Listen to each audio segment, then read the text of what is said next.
Персонально ваш. Здравствуйте, в эфире программа «Персонально ваш». У микрофона Максим Курников, а «Персонально ваш» сегодня первый секретарь Башкирского республиканского комитета КПРФ, депутат Госсобрания Курултая Республики Юнир Кутлугужин. Здравствуйте. Добрый день. Ну, давайте, наверное, как раз и начнем с того, что вы теперь уже стали депутатом Госсобрания, я так понимаю, впервые в своей карьере политической. Да, первый раз.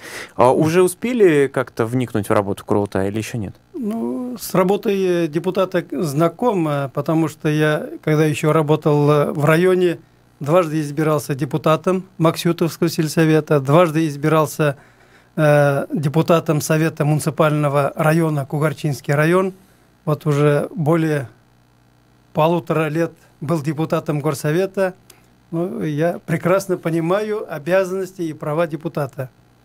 Да, я понимаю, но Да. все-таки работа в Курултае, она чем-то отличается, как вы думаете, или нет? Конечно, пока еще конечно. не успели, Я наверное, с ней представляю, познакомиться. здесь уровень ответственности и полномочий совсем другие. На уровне сельского совета, муниципального или городского округа, а здесь уже больше, наверное, законотворчества, ну и в то же время работа с населением и с органами власти.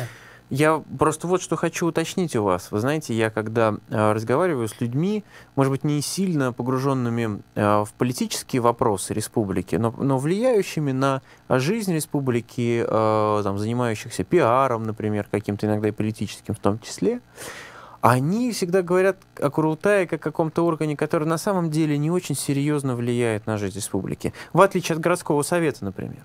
То есть городской совет на жизнь города влияет гораздо сильнее, чем Курултай на жизнь республики. Вы согласны с такой точкой зрения или считаете ее в корне неправильной? Я не согласен с такой постановкой вопроса. Почему? Потому что все-таки Государственное собрание Курултай, он является высшим законодательным органом целого субъекта Российской Федерации, нашей Республики Башкортостан.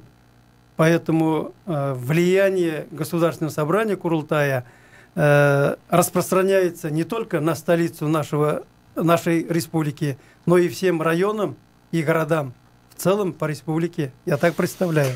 Да, в теории, конечно, так. Да. Но что получается на практике? На практике все зависит от человека. Как будешь работать, как будешь ставить себя. Здесь, конечно, вот мне, я представляю себе таким образом, еще кроме прямых депутатских обязанностей, мы же еще представители политической партии КПРФ, Коммунистической партии Российской Федерации. Здесь интересы политической партии, наших избирателей, особый подход, и я считаю, более ответственным надо быть. Я напомню, что номер для СМС в прямой эфир +7 927 304 10 51. Если у вас есть вопросы, то, пожалуйста, присылайте их на этот номер. Еще раз, помедленнее, +7 927 304 10 51. Сколько у вас получается во фракции депутатов в Курултае от КПРФ? 10 человек. Вы блокируете с кем-то по каким-то вопросам или вот вы сами по себе? Ну, я работой фракции знаком, потому что со времени избрания первым секретарем я постоянно участвовал и принимал участие на заседаниях фракции в Госсобрании. И мы в основном работали самостоятельно, но и были вопросы, которые мы выносили обсуждение на публичные слушания Госсобрания. Вот таким образом мы поступали. Но я в дальнейшем представляю себе, что с какими-то политическими партиями мы должны и согласовывать свою работу, свои планы работы, и тем самым объединять те, скажем, фракции политических партий, чтобы как-то повлиять на решение Государственного собрания.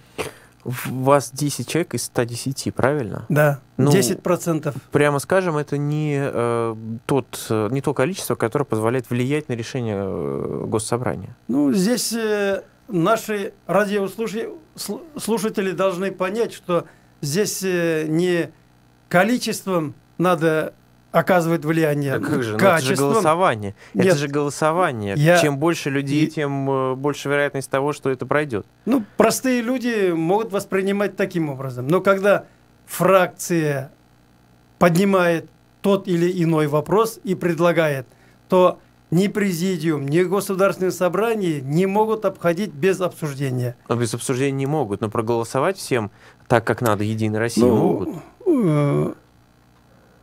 Некоторые вопросы, да, но тем не менее. Когда вопрос обсуждался о раннем браке, хотели протащить законопроект от 14 лет, чтобы разрешили регистрацию. Это же заслуга фракции нашей партии. Мы добились публичных слушаний, пригласили представителей правительства республики, прокуратуры, и тем самым все-таки оставили срок ранний. То есть оставили разрешить бракосочетание с 16 лет. Я еще раз напомню, номер для СМС +7 927 304 10 51. А впереди выборы в Курултай. Да? Но после президентских выборов будут выборы в Курултай в этом году.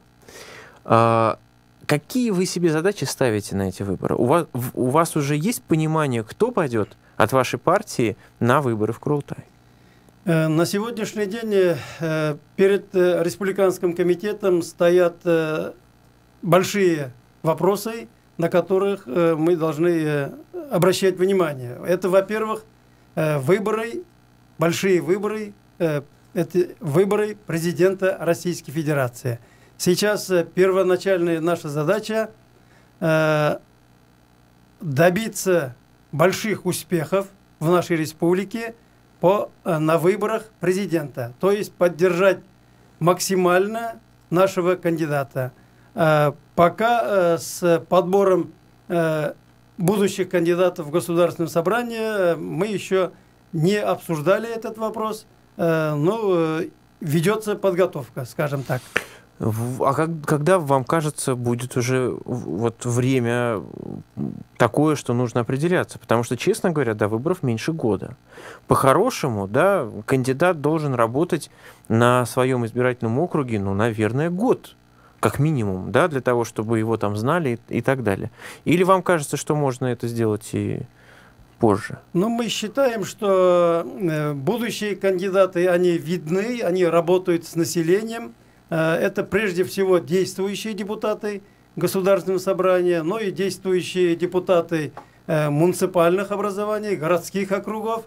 Также у нас есть достаточно активные коммунисты. Я думаю, что для выдвижения по партийному списку и по одномандатным округам подберем достаточное количество кандидатов. Пока их нет, это пугает. Серьезно, потому что меньше года до выборов, а вы пока еще только собираетесь определяться. Хорошо, давайте тогда к выборам президентским подойдем. Вы говорите о том, что ваша задача, чтобы как можно больше людей поддержало здесь, вашего кандидата. Это логично. Но насколько вы готовы защищать этот результат здесь, в республике? Насколько у вас есть сеть наблюдений? Кто будет наблюдать? Будете ли вы сотрудничать с другими штабами по этому вопросу? Или вам кажется, что здесь, в республике, никаких проблем с подсчетом голосов не будет, и вы можете спокойно доверять избирательным комиссиям? И мы знаем, и вы прекрасно знаете, усилить надо, конечно, контроль и в день голосования, во время подсчета голосов.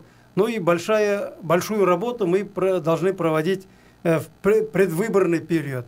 В этих целях у нас состоялся второй этап 17-го съезда КПРФ 23 декабря, и мы, не откладывая в долгий ящик, провели совместное заседание Республиканского комитета и контрольно-ревизионной комиссии 26 декабря, то есть до Нового года все местные отделения были ознакомлены с решением съезда о выдвижении нашего кандидата, и работа практически началась до Нового года.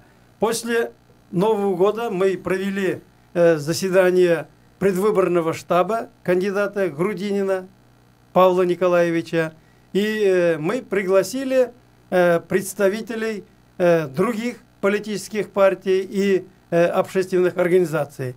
И с удовольствием пришли, и мы провели, скажем, на высоком уровне.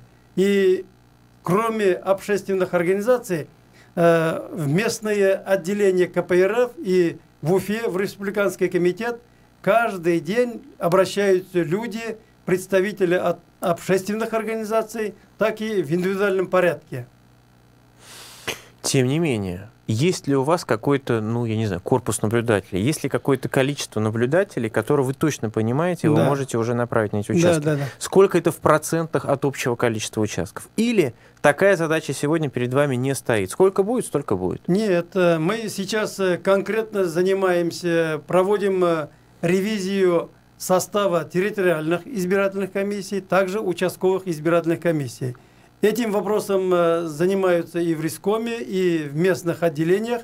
В первую очередь мы создаем до 26 января резерв для участковых избирательных комиссий, которые в последующем на место выбывших членов комиссии с правом решающего голоса, они придут уже в состав комиссии. И также мы ведем подбор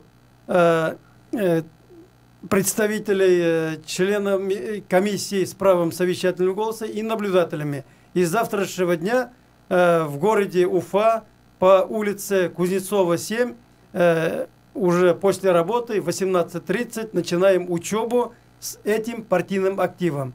Наша задача их обучить, подготовить, настроить и организовать контроль. Вы привлекаете какие-то еще организации? В Уфе, например, есть организация «Голос», да, которая часто критикуется теми властями, которые сегодня на федеральном уровне работают.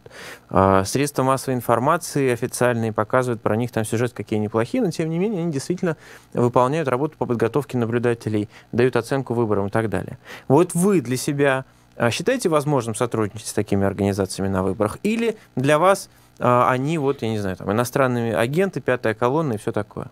Сегодня мы готовы сотрудничать со всеми политическими партиями и общественными движениями.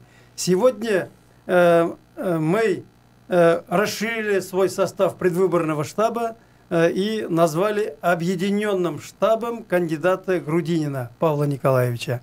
И сюда вошли, кроме КПРФ, вошли такая политическая партия, как РКРП, общественные организации. РКРП как расшифровывается? Это Российская коммунистическая рабочая партия.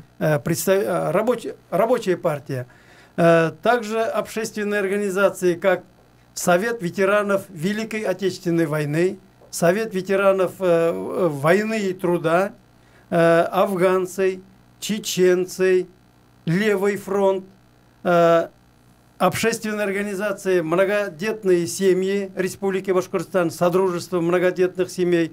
Вот такие общественные организации. Мне в субботу посчастливилось побывать на таком совете организаций, которые называют себя патриотическими. Это партия «Патриоты России» и несколько подобных организаций, например, Народно-освободительное движение и так далее. Они все поддержали Владимира Путина. Они все говорят, что вот только он может участвовать и так далее. Пробовали ли вы как-то договариваться с этими организациями, вести какие-то переговоры? Или, на ваш взгляд, они не отвечают каким-то вашим взглядам и так далее? С другими политическими партиями мы каждый раз пытались и сейчас пытаемся установить связь. Мы их приглашаем на круглые столы. Но как вы напомнили, нодовцы, да, мы с ними в музее Сталина проводили круглые столы, они постоянно участвовали, но у них ярко выражена политика в поддержку действующего президента, но тем не менее мы тоже с ними, скажем, поддерживаем связь. Но по основному вопросу мы с ними не находим общий язык. Значит, дальше с ними не по пути. Приходит очень много смс-сообщений. К сожалению, это не всегда вопросы, а какие-то реплики. Например, человек, который подписывается СМИТ, поправляет нас, что по Семейному кодексу Республики Башкортостан нижняя планка вступления в брак в исключительных обстоятельствах, имеется в виду по беременности, например, или как-нибудь еще, не установлена. Никакая не установлена. А закон как раз должен был ее установить, именно поэтому хотели ввести 14-летний порог, но, к сожалению, как тут написано, благодаря стараниями вашей партии, сейчас такой границы нет. То есть, наоборот, получается, что хоть там 12, хоть 13 лет, если есть чрезвычайно исключительные обстоятельства, скажем так, то закон работает таким образом. Но, опять же, возвращаясь к тому, какая будет ваша стратегия на выборах, я все-таки повторю вопрос еще раз. Вы ждете, что результат, который здесь будет, он будет чистым, честным, и никаких серьезных проблем не будет здесь, в республике? Или вы готовитесь прямо к битве за голоса? Я начну с первого вопроса по возрасту. Нижней границы. Да, нижней границы. Такие исключительные случаи по республике насчитывается не более 20 случаев. Этот вопрос для решения этих исключительных случаев не нужен закон. Поэтому как было, так надо продолжать. И по итогам выборов в Республике Башкортостан мы рассчитываем на честность, на правду подсчета голосов и голосования, но не исключаем возможности, опять-таки, фальсификации. Поэтому мы настроены на каждом избирательном участке показать правду нашим избирателям и бороться за каждый голос за Грудинина. Я еще буквально пару вопросов успею задать до того, как мы уйдем на перерыв, но перед этим напомню, что у нас в гостях Юнир Кутулгужин, первый секретарь Башкортостанского республиканского комитета КПРФ и депутат Госсобрания Курултая, теперь еще. Мы с вами много говорили о выборах разного уровня. Вы перестали работать в городском совете, вместо вас зашел новый депутат, господин Баутский. Расскажите нам о нем. Почему он занял вашу позицию? Здесь каким образом он получил мандат, освободившийся в городском совете, здесь вопросы есть и по работе нашего республиканского комитета, есть вопросы и городской избирательной комиссии. Я Баутского знаю уже порядком, уже с того созыва. Он на сегодняшний день, став депутатом городского совета, я считаю, что он не подведет партийную организацию нашей республики. И с населением, я считаю, что с избирателями он поставленные задачи, как перед депутатом, он справится. Вы знаете о проблемах с законом, которые у Александра Баутского возникали в последние годы? Да, в курсе. Почему это не помешало вам сделать на него ставку на выборах? На сегодняшний день органами правоохранительных органов, то есть прокуратурой, судебными органами, он не является нарушителем закона. Но вы знаете, что было видео буквально, да, как он предлагал взятку сотруднику полиции. Это подтвердил даже начальник ГИБДД. Если в суде не сумели доказать, я против решения суда что-то не могу возразить. Кстати говоря, он как раз был на том самом собрании патриотических сил, где высказывали за Путина. Если такие факты были, конечно, мы поближе познакомимся и обсудим. А сегодня я не готов на этот вопрос ответить прямо. Ну что ж, я еще раз напомню, что наши слушатели могут присылать вопросы. +7 927 304 10 51. Мы в следующей части поговорим подробнее о тех митингах, в которых вы участвовали, наказания, которые вам за это назначили, и как вы собираетесь дальше с этим вопросом работать.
Здравствуйте, 13 часов 30 минут. Добрый день, новости. Мещанский суд Москвы по иску Минюста ликвидировал фонд «Пятое время года», который обеспечивает работу штаба Алексея Навального. Решение приняла судья Ирина Афанасьева, сообщает Интерфакс. Как утверждают в Минюсте, в деятельности фонда выявлено нарушение. Представители фонда настаивают на незаконности требований Минюста. Ранее был подан встречный иск к ведомству, впрочем, исковое заявление принято не было.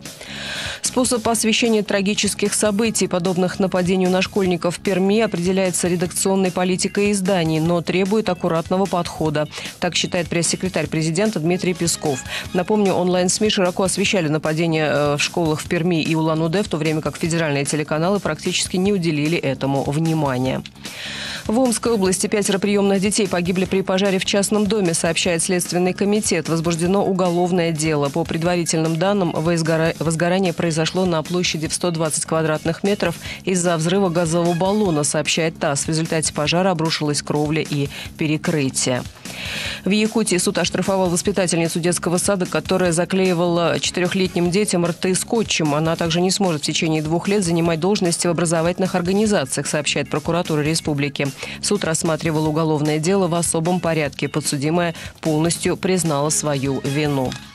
В Москве сегодня простились с композитором Владимиром Шаинским. В Московский дом композиторов пришли поклонники, друзья и коллеги. Владимир Шаинский был светлым человеком, вспоминает певец Лев Лещенко. К нему совершенно спокойно можно сказать слово «гений». Он озвучил целую эпоху, и все мы сегодня прощаемся с кусочком детства, с частью нашей жизни. Мы шли вместе с ним по жизненным дорогам. Это было истоками нашей жизни. И, в принципе, конечно, просто в нашу жизнь вошел как человек удивительной души, светлый, эмоциональный, яркий. Еще огромное количество эпитетов, которые можно, конечно, сегодня говорить. Но самое главное, что я вспоминаю свою песню «Родительский дом».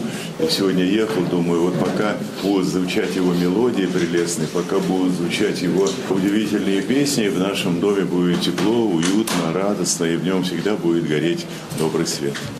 Владимир Шаинский скончался 25 декабря в Сан-Диего. Ему было 92 года.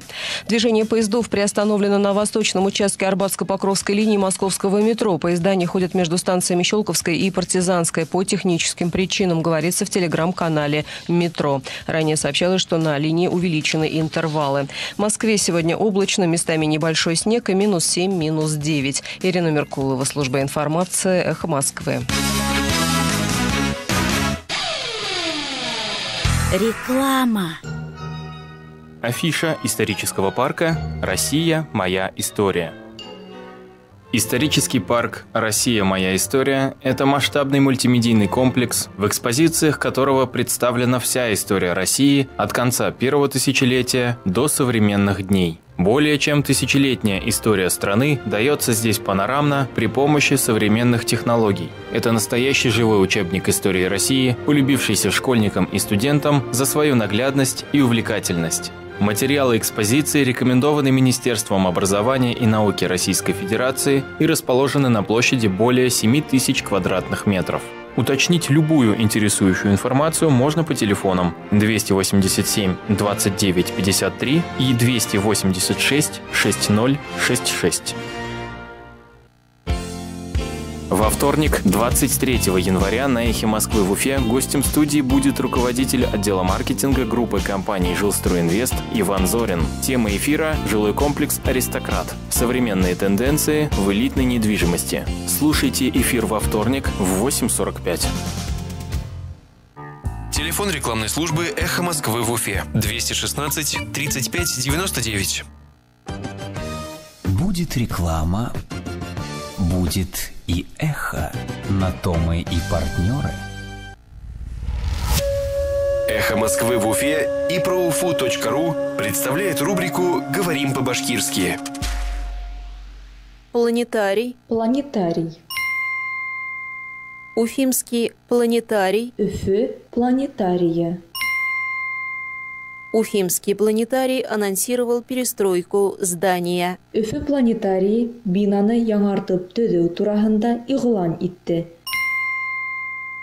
Уфимский планетарий анонсировал перестройку здания. Уфы планетарии бинаны яңартып төзүү туурасында игълан итти. Эхо Москвы в Уфе и проуфу.ру представляет рубрику «Говорим по-башкирски».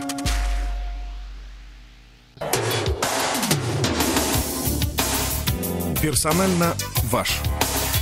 Продолжаем программу «Персонально ваш». Я напомню, что «Персонально ваш» сегодня первый секретарь Республиканского комитета КПРФ, депутат Госсобрания Курултая Республики Юнир Кутулгужин. И мы начали говорить, я проанонсировал эту тему по поводу тех митингов, в которых вы участвовали, и после чего были приняты решения вас оштрафовать.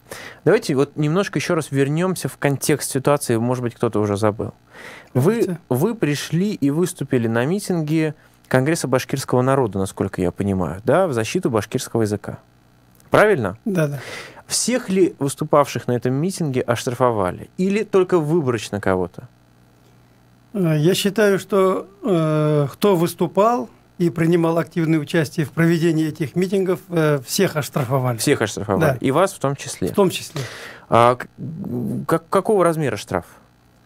Один районный суд в размере 10 тысяч рублей, другой районный суд 15 тысяч рублей. И решение этих районных судов мы обжаловали в Верховном суде. К сожалению, Верховный суд наши, скажем, иски не удовлетворил, а оставили в силе решение Ленинского и Октябрьского районных судов. В чем конкретно вас обвинили? Обвинили меня в том, что я принимал участие на несанкционированном митинге. То есть просто принимали участие, да? Не только принимал участие, но и выступил. Там такая формулировка. Принимали участие в несанкционированном митинге. Да. Вы считаете, что митинги были санкционированы или нет? Вы признаете свою вину или нет? Я не признаю свою вину. Протоколы об административном правонарушении были составлены почти через месяц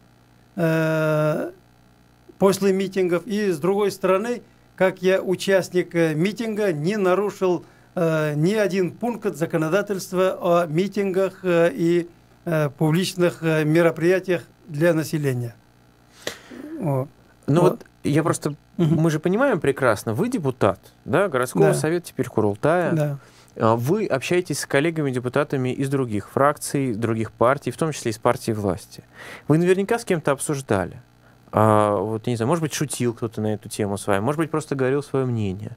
На ваш взгляд, почему вас оштрафовали за это? Вы перешли какую-то грань, вы перешли какую-то границу? Это тема болезненная слишком для властей?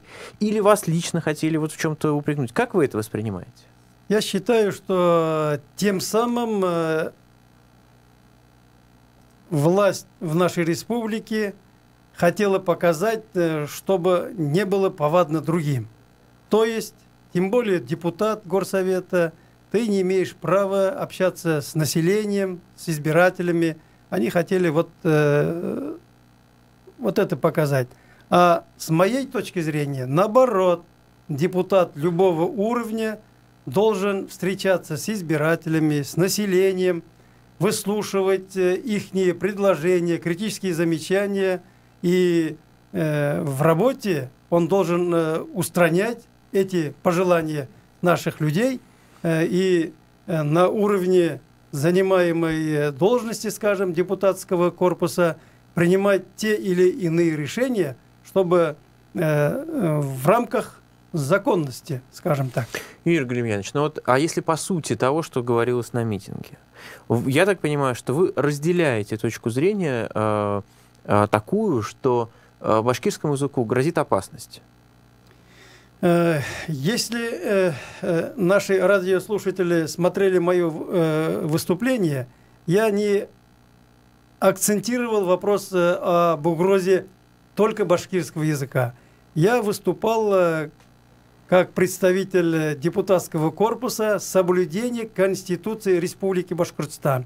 Там ясно написано о государственных языках, о русском, башкирском языках и о тех родных языках, которыми, скажем, владеют наши люди. И я там ничего лишнего не говорил, что именно башкирский язык должен быть обязательным для всех проживающих в нашей республике. А Сейчас вот, идя к выборам президента Российской Федерации, мне нравится высказывание нашего кандидата Павла Николаевича Грудинина. Он говорит: образование, здравоохранение, жилье, изучение родных языков я хочу, чтобы было как при Советском Союзе. Вот теперь я понял, что как надо выступать и защищать интересы наших людей. То есть в следующий раз, выступая на митинге, скажете, что было как в Советском Союзе, да? Да. Ну, тогда не было ЕГЭ, это вот в чем проблема. Тем не менее, возвращаясь опять же к вопросу, на ваш взгляд, услышали ли республиканские власти требования того митинга, на котором вы выступали? Конечно. Изменилось ли что-то в лучшую сторону? Конечно. Результаты митингов, они были услышаны органами республиканской власти и Приволжского федерального округа. И сегодня изучение государственного языка башкирского увеличили в 2 раза. И сейчас создают какую-то общественную организацию по изучению, более углубленного изучения башкирского языка. Я думаю, здесь власти должны обратить внимание не только на башкирский язык, но и татарский, чувашский, марийский языки. Тоже, где проживают больше такой национальности крупными селениями, на эти национальности тоже надо обратить внимание. По поводу увеличения в 2 раза, тут, я думаю, многие могут поспорить, потому что там, как говорится, смотря как считать. Но я правильно понимаю, что вы противник того, чтобы башкирский язык в Республике Башкортостан был обязательным для изучения для всех? Вы считаете, что тот, кто не хочет, может, как говорится, и пропустить?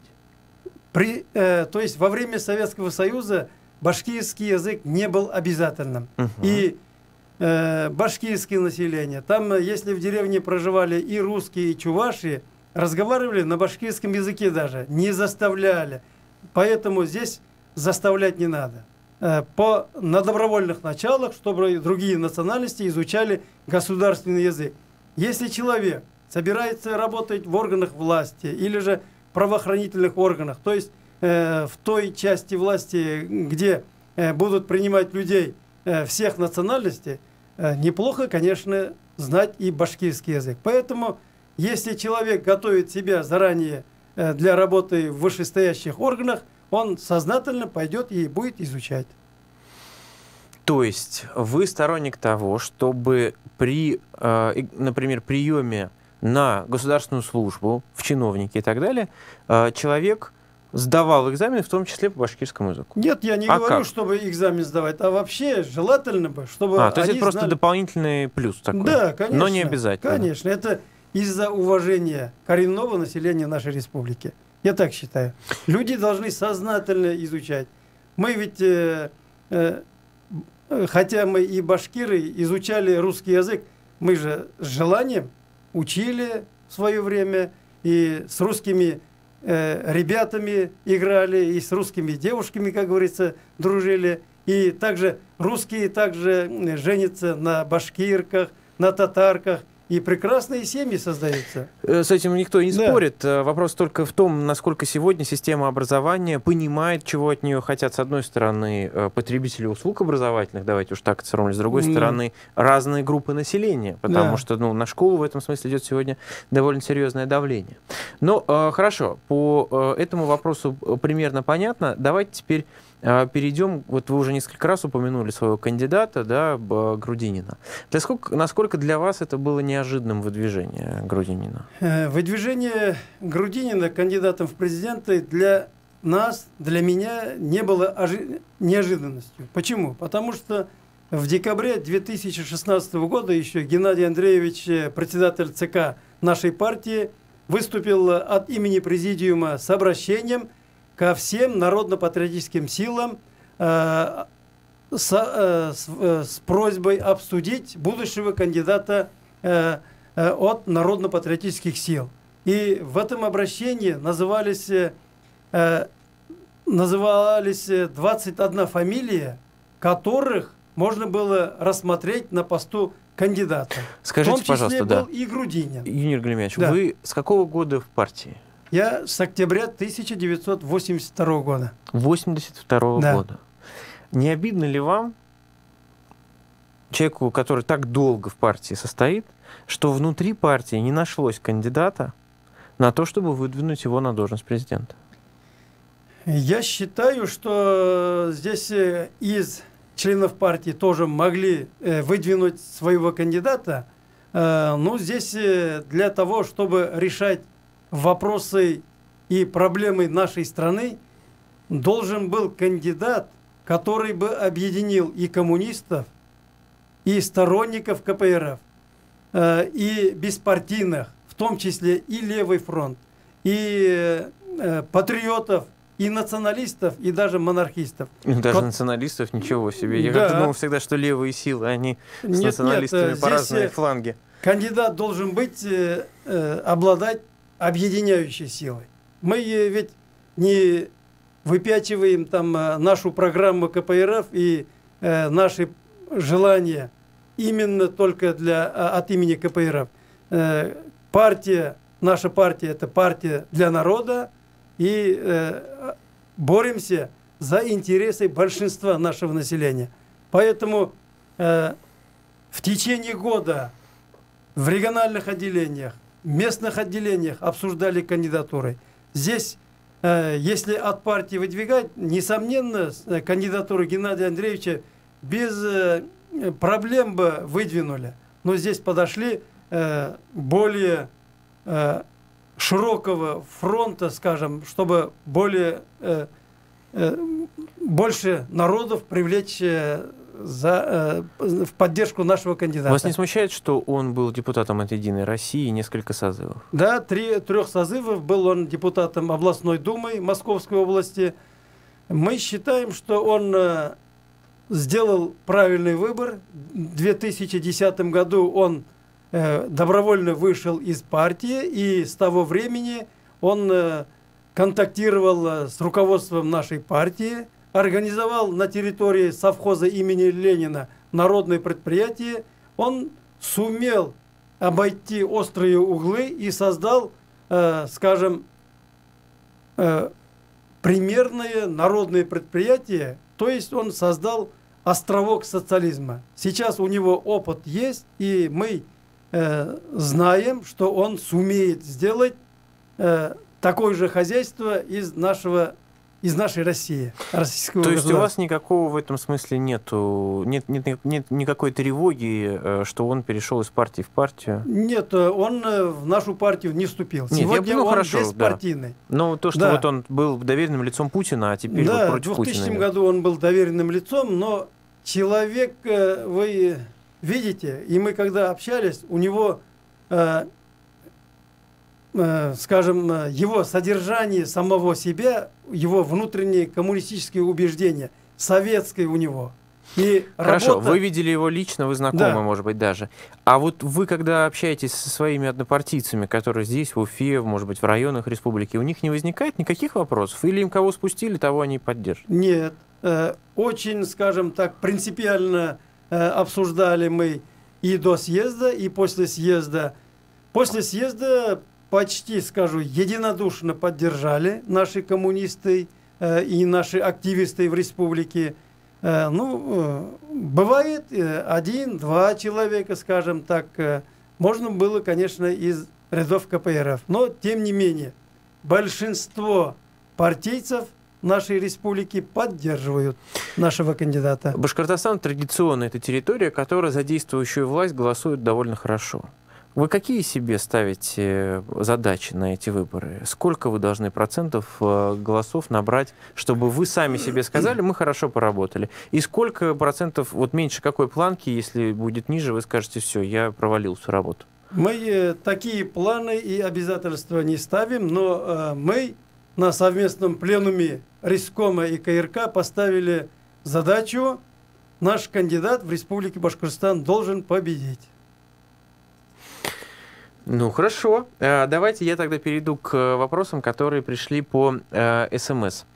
Вас просят прокомментировать купание в проруби Вот как раз пресс-секретарь, депутат Государственной Думы Ющенко выложил фотографии с купания в Крещенской проруби. Как вы к этому относитесь? Положительно. Почему?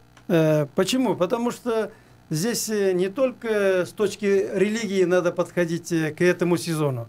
С другой стороны, вот именно вот этот период с 19 по 29 января водные ресурсы становятся под влиянием природы, становятся, скажем, без содержания микробов, бактерий в этой воде, поэтому она считается и святой.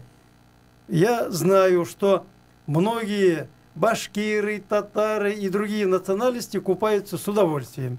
Я тоже, когда есть возможность, купаюсь, потому что я себя считаю не христианином и не мусульманином, как говорится, а я считаю, что для организма это полезно.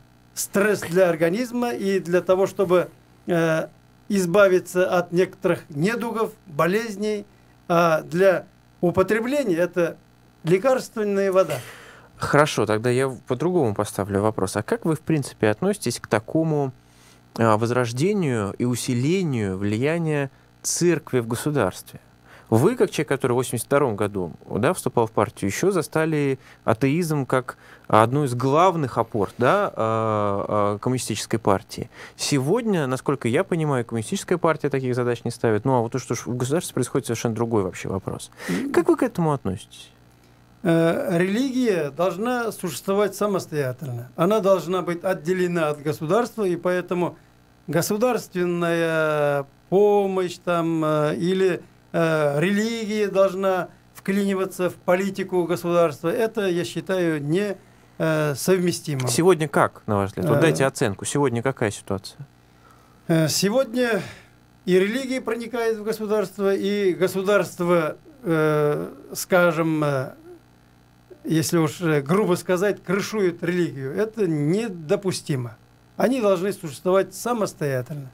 Если человек верующий работает в органах государственной власти, он не должен злоупотреблять своим положением, своей должностью и оказывать помощь в развитии религии. Это совершенно разные должны быть взгляды и шаги. Но вот интересно, вы как раз принесли в нашу редакцию газету «Правда», где 20 основных пунктов программы Грудинина. Там про отношения религии и государства нет ничего. Это не самый острый вопрос сегодня? Нет, это не острый вопрос. Сегодня в рядах КПРФ есть у нас и верующие, и мусульмане, и христиане. Поэтому сегодня наша партия тоже пересмотрела свои позиции, скажем, периода советской власти, и сегодня мы считаем, что это нормально, допустимо. Просто интересно, насколько вы пересмотрели, потому что когда Владимир Путин сравнивает Ленина в мавзолее с мощами святых, вы скорее соглашаетесь с ним, вы скорее реагируете болезненно? Как вы это воспринимаете? Ну, я считаю, что действующий президент тем самым начал заходить, скажем, в поле, наше поле, заигрывает нашими избирателями. А вообще вот сравнение вот с такими словами, я считаю, неправильно он сказал. Все-таки к своей истории надо относиться с уважением. Мне кажется, он как раз с хорошим посылом, что называется, это сказал. То есть он-то, видимо, не видит в этом ничего плохого. Ну, может быть. Но вам не понравилось? Ну, не совсем я поддерживаю его высказывания. По мавзолею, по Ленину. Я напомню, у нас в гостях был Юнир Кутылгужин, первый секретарь Республиканского комитета КПРФ и теперь уже депутат Госсобрания Курултая Республики Башкортостан. До свидания. Спасибо, до свидания. Никакого секрета. Мы говорим все.